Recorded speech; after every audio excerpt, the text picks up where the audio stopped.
इन क्लिप में असां सूरह बकरा जे 9 रुकू जो तर्जुमो ॿुधंदासीं। बिस्मिल्लाहिर्रहमानिर्रहीम। ऐं यादि करियो जॾहिं तव्हां खून कयो त हिक ॿिए ते उन जी तोहमत ते हणियो ऐं अल्लाह खे ज़ाहिर करिणो हो जेकी तव्हां लिकाए रहिया हुआ। पोइ असां फरमायो त उन क़त्ल कयल खे हिन ढगी जो हिकु टुकड़ो हणो।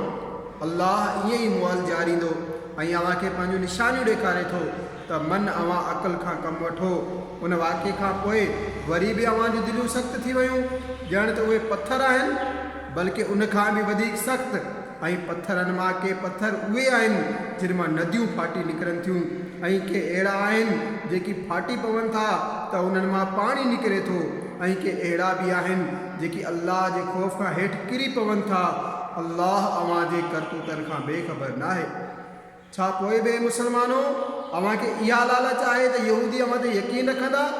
ऐं उन्हनि मां हिकु गिरोह त उहो हो जेको अल्लाह जो कलाम ॿुधंदा हुआ, पोइ सम्झण बाद उनखे ॼाणे वाणे बदिलाए छॾींदा हुआ। ऐं जॾहिं मुसलमाननि सां मिलंदा आहिनि चवंदा आहिनि त असां ईमान आंदो आहे, ऐं जॾहिं पाण में अकेला थींदा आहिनि तॾहिं चवंदा आहिनि त छा जेको इल्मु अल्लाह अव्हांखे अव्हां ते खोलियो आहे सो अव्हां मुसलमाननि खे ॿुधायो था त जीअं उन सां तव्हांजे रब वटि अव्हां जी हुजत वठंदा रहनि? छा तव्हांखे अक़ल न आहे?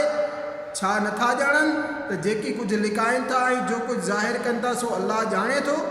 ऐं उन्हनि मां के अणपढ़ियल आहिनि जेकी किताब तौरेत खे नथा ॼाणनि मगर ज़बानी पढ़णु या पंहिंजे मन घड़त, ऐं उहो रुगो गुमान में आहिनि।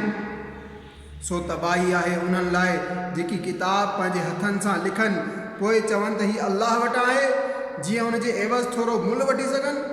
सो संदनि हथनि जे लिखियल मां उन्हनि लाइ तबाही आहे, ऐं उन कमाई मां बि उन्हनि लाइ तबाही आहे। ऐं चयाऊं असांखे रुगो ॻणियल ॾींहं ई बाह छुहंदी। अव्हां फरमायो छा तव्हां ख़ुदा खां वाइदो वठी छॾियो आहे? पोइ त अल्लाह हरगिज़ पंहिंजे वाइदे जे ख़िलाफ़ु न कंदो। या ख़ुदा ते अहिड़ी ॻाल्हि चओ था जंहिंजो अव्हांखे इल्मु न आहे?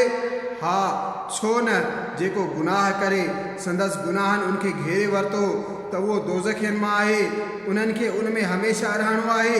ऐं जिन ईमान आंदो ऐं चङा कम कया से ई जन्नती आहिनि, उन्हनि खे उन में हमेशह रहणो आहे।